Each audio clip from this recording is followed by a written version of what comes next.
முருங்கைக்கீரை ஒரு கட்டு வாங்கி நல்லா கழுவி 3 நாள் நல்லா காய வச்சு எடுத்து வச்சுக்கணும்.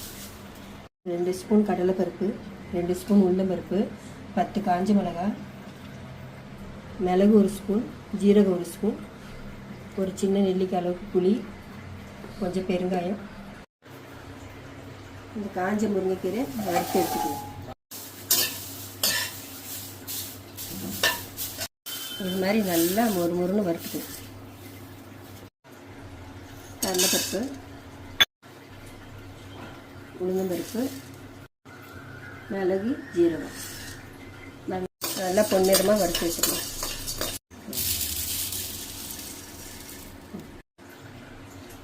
ஒரு 1/4 ஸ்பூன் எண்ணெய் ஊற்றி புளியை வறுத்து எடுத்துக்கலாம்.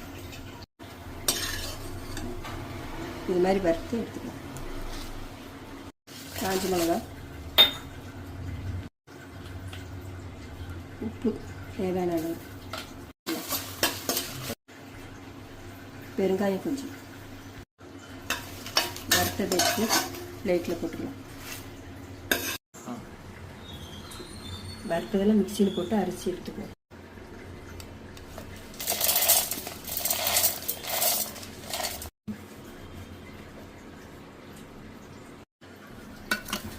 இது மாதிரி கொஞ்சம் கொரப்பாக அரைச்சிக்கிட்டு முருங்கைக்கீரையும் போட்டு நல்லா அரைச்சி எடுத்துக்கலாம்.